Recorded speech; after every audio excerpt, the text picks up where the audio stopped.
ஓம் ஸ்ரீ குருப்பியோ நமக. நன்றாக குரு வாழ்க, குருவே துணை. பரபிரம்ம ருத்ரகாயத்ரி ஞானஸ்தலத்தின் நண்பர்களுக்கு வணக்கங்களும் வாழ்த்துக்களும் கூறி, விருச்சிக லக்னத்திற்கு இந்த பதிவில் சூரியன் மகர ராசியில் செல்லக்கூடிய அந்த ஜனவரி 14 முதல் பிப்ரவரி 12 வரை உள்ள ஒரு மாதத்திற்கான பலன்களை பார்க்க இருக்கிறோம். இப்போ நமக்கு விருச்சிகம் அப்படின்னாலே சூரியன் தான் நமக்கு தொழில் கிரகம், 10ஆம் அதிபதி, கர்மதா ஸ்தானாதிபதி. அந்த சூரியனுடைய நட்சத்திரமும் அங்கே இருக்குது, சிம்மத்தில் இருக்குது. அதே மாதிரி 11ஆம் இடமான லாபஸ்தானத்திலையும், 3ஆம் இடமான தைரியஸ்தானத்திலும், 7ஆம் இடமான உங்களுக்கு பார்ட்னரு, சமூகம், கஸ்டமரு இது சார்ந்த பாவத்திலையும் இருக்குது. அப்படிப்பட்ட கிரகம் இந்த தன்னுடைய ஆற்றலை பலமாக செய்யக்கூடிய வகையில் மகரத்துக்கு போகிறார். மகர சங்கராந்தி அப்படிங்கிறது என்னென்னா, சூரியனுடைய வடக்கு நோக்கிய பயணத்தை மங்களகரமாக எப்படி நமக்கு தை பிறந்தால் வழி பிறக்கும் என்று சொல்லுகிறதோ அந்த தன்மைக்கு ஏற்ப செயல்படுவது தான். ஒரு மாதத்திற்கான பலனை தருகிற அதிபதி தான் சூரியன். அப்படிப்பட்ட சூரியன் சொந்த நட்சத்திரத்தில் ஒரு 10 நாள் இருப்பார். அதாவது ஜனவரி 14 24 வரைக்கும். அந்த 10 நாட்களில் நம்ம கம்யூனிகேஷனோ, ஒரு பிரயாணம் போகிறதோ, ஒருத்தரை சந்திக்கிறதோ, இடம் விற்கிறதோ, டாக்குமெண்ட் சம்மந்தப்பட்ட அனைத்துக்கும் கொஞ்சம் பிரேக் ஆகும், தடையாகும்.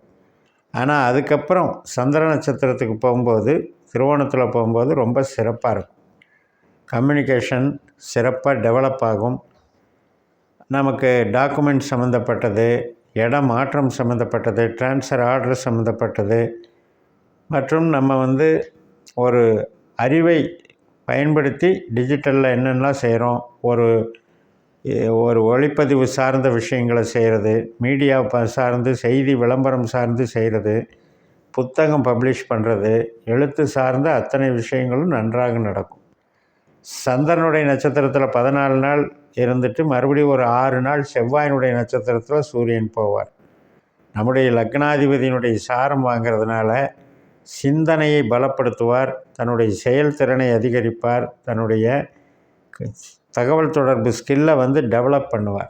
அதே மாதிரி வேலையில் நல்ல நன்மைகளை கொடுப்பார், வேலையில் மாற்றத்தையும் கொடுப்பார், ஏற்றத்தையும் கொடுப்பார்.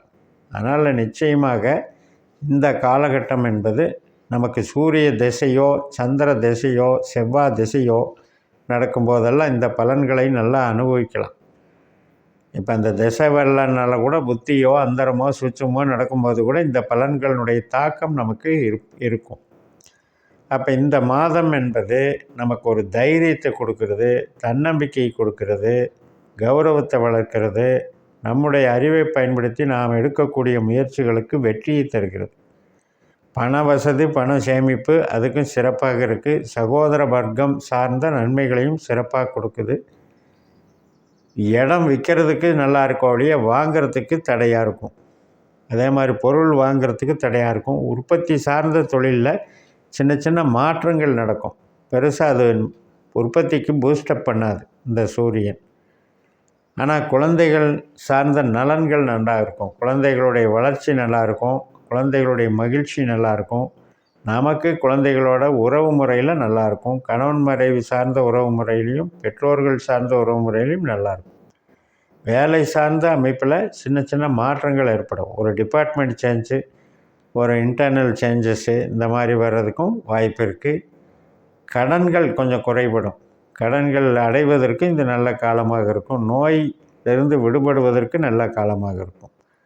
அதே போல் கணவன் மனைவி உறவில் ஒரு நல்ல மனமாற்றங்கள் ஏற்படும். ஒரு பிரிஞ்சிருந்து, ஒரு சண்டை போட்டிருந்து, ஒரு கஷ்ட நஷ்டத்தில் இருந்தவங்களுக்கு கூட இப்போ ஒரு மகிழ்ச்சியை தரக்கூடிய நல்ல ஒரு மாதமாக இருக்கும். இன்சூரன்ஸ் சம்மந்தப்பட்ட டாக்குமெண்ட் சம்மந்தப்பட்ட விஷயங்களெல்லாம் பாசிட்டிவாக நடக்கும். வெளிநாட்டு பிரயாணங்கள், வெளிநாட்டு தொடர்பு தகவல்கள் இதெல்லாம் நல்லா நடக்கும். கமிஷன் வகை தொழில், கன்சல்டிங் பிஸ்னஸ்ஸு, டிரான்ஸ்போர்ட்டு இதெல்லாம் சிறப்பாக இருக்கும். ஆன்மீகம் சார்ந்த தொழில்கள், பூர்வீகம் சார்ந்த தொழில்கள், தந்தை வர்க்கம் சார்ந்த அமைப்பில் கோவில் சார்ந்த நன்மைகளெல்லாம் நல்லா நடக்கும். அதே போல் மேல் படிப்பு, ஹையர் எஜுகேஷனுக்கு ரொம்ப சிறப்பாக இருக்கும். நமக்கு தொழில் சார்ந்ததுக்கு உதவிகள் கிடைக்கும். இப்போ ஒரு தொழிலில் ஒரு தொய்வு இருக்குது, இது கொஞ்சம் இதுக்கு தீர்வு கிடைக்கல, ஒரு சின்ன சிக்கல் இருக்குது, தொழில் பலத்தில் வந்து ஒரு குறைபாடு இருக்குங்கும்போது அந்த குறைபாடை தீர்க்கறதுக்கு யாரோ ஒருத்தர் வந்து உதவி பண்ணுவாங்க. நமக்கு வந்து ஒரு ஐடியாஸாவது கரெக்டான ஐடியாஸ் கரெக்டான நேரத்தில் கிடச்சி அதில் இருக்கக்கூடிய ஒரு உதவியினால் நமக்கு சிக்கல்களை சமாளித்து வளர்ச்சிக்கு பயன்படும். அதே போல் லாபம் அப்படிங்கிறது மன நிறைவு அப்படிங்கிறதும் சிறப்பாக இருக்கும். ஏதாவது எதிர்பார்த்த செய்திகள், எதிர்பார்த்த நிகழ்வுகள் நடந்தாலே நமக்கு அது மன மகிழ்ச்சி தான். உறவுகள் சார்ந்த நன்மைகளும் மகிழ்ச்சிகளும் நன்றாகவே இருக்கும். இப்போ ஒரு மூலதனம் போடணும் அப்படிங்கும்போது கொஞ்சம் அவாய்டு பண்ணணும். ஏன்னா அதுக்கு போடுறதுக்கும் தடையாக இருக்கும். அதற்காக நம்ம வந்து மெனக்கெட்டு பண்ணும்போது அதில் வந்து சக்ஸஸ் ரேட்டும் கொஞ்சம் குறைவாக இருக்கும். அதனால் அந்த விஷயத்தை கரெக்ட் பண்ணிக்கணும். மெயினாக நமக்கு இடம் வாங்கிறது, வீடு கட்டுறது, வாகனம் வாங்கிறது, அதே மாதிரி மூலதனம் போடுறது, இன்வெஸ்ட்மெண்ட் அப்படிங்கிற விஷயத்தில் கொஞ்சம் தடைகளை ஏற்படுத்துது. பண சேமிப்பு அப்படிங்கிறதுக்கு நமக்கு நன்மைகளை கொடுக்குது. இந்த வகையில் நம்மளுடைய லக்னாதிபதியே செவ்வாய் தான். அப்படிங்கும்போது செவ்வாய் வந்து நமக்கு கடகத்தில் இருந்து மிதுனத்துக்கும் போவார். அதாவது 9ஆம் வீட்டில் இருக்கார், 8க்கும் போவார். ஆனால் இந்த 9ஆம் வீட்டிலேயே இருக்கும் பொழுது அவருக்கு சனிவாலையும் குருவை போலையும் செயல்படுறதுனால இந்த காலகட்டம் வந்து நமக்கு அது பலத்தை கொடுக்குது, ஒரு இறையருளை கொடுக்குது, முன்னோர்களுடைய சப்போர்ட்டு கொடுக்கும், பெரிய மனிதர்களுடைய ஆதரவை கொடுக்குது. அந்த அளவுக்கு இது வளர்ச்சி பண்ணும். நமக்கு பிரச்சனை அப்படின்னு எதை எடுத்துக்கணும்? அர்த்தாஷ்டம சனியினால் பிரச்சனையா, இல்லை நமக்கு வந்து இப்போ நம்ம ராகு கேதுக்கள்னால பிரச்சனையா, மற்ற கிரகங்கள் ஏதாவது பிரச்சனை பண்ணுதா அப்படின்னு ஒன்றுத்துக்கும் ஒரி பண்ணிக்க வேண்டியதில்லை. காரணம் என்ன அப்படின்னா, நமக்கு வந்து ஒரு புது பாதை, புது திருப்புமுனை இது கிடைக்குது. இந்த சூரியன் மகரத்தில் சஞ்சாரம் பண்ணக்கூடிய அந்த அமைப்புங்கிறது நமக்கு அது சாதகமாக இருக்குது.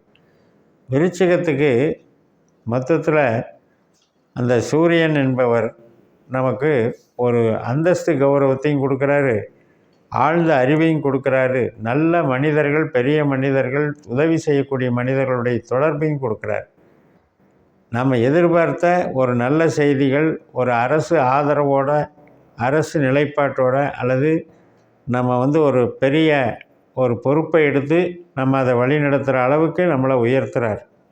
அட்மினிஸ்ட்ரேஷன் நல்லா செய்யக்கூடியவர் தான் நம்ம லக்னத்துக்கு சூரியன். அப்படிப்பட்ட ஒரு அதிகாரத்துவம் வாய்ந்த கிரகம் என்பது நமக்கு ஒரு தைரியத்தையும் கொடுக்குது, அறிவையும் கொடுக்குது, ஆற்றலையும் கொடுக்குது, வளர்ச்சியும் கொடுக்குது, உறவுகள் சார்ந்த நன்மைகளையும் கொடுக்குது. அப்படிங்கிறது ரொம்ப ரொம்ப முக்கியமான விஷயம். நம்முடைய விருச்சிக லக்னம் அப்படின்றதுல சொந்தமாக நமக்குள்ளார இருக்க பிரச்சனை என்ன அப்படின்னு கேட்டால் சனி. அப்போ அந்த சனி இப்போ இந்த காலகட்டத்தில் குருவை போல் செயல்பட்டதுனால கொஞ்சம் நன்மைகள் நல்லா இருக்குது. மறுபடியும் சனி பயிற்சி ஆகும் பொழுது அது 5ஆம் இடத்துல தன்னுடைய நட்சத்திரம் இருக்கிற வீட்டுக்கே போகும்போது அது சிறப்பாக இருக்குது. அதற்கான நிறைய சிறப்பு பதிவுகள்லாம் போட்டிருக்கேன். இந்த நட்சத்திர ரீதியாகத்தான் கிரகங்கள் ஒன்று லிங்க் ஆகுது. அதை நாம் புரிஞ்சுக்கிட்டாலே நம்ம சூட்சுமத்தை புரிஞ்சுக்கலாம். நமக்கு ஒரு காரியம் நினைக்கிறோம், நம்ம நினைக்கிற காரியம் அது சாதகமாக நடக்குமா நடக்காதா அப்படின்ற கேள்விக்கு இந்த மெத்தடை அருமையாக பதில் சொல்லணும்னு சொல்லி நிறைவு செய்கிறேன். இந்த சேனலை சப்ஸ்கிரைப் பண்ணி ஷேர் பண்ணுங்கள். உங்கள் தனிப்பட்ட ஜாதக பலாபலன்களை என்னுடைய வாட்ஸ்அப் நம்பரில் தொடர்பு கொண்டு பலன் பெறுங்கள். உங்களிடமிருந்து விடைபெறுகிறேன். உங்கள் JMS. நன்றி, வணக்கம்.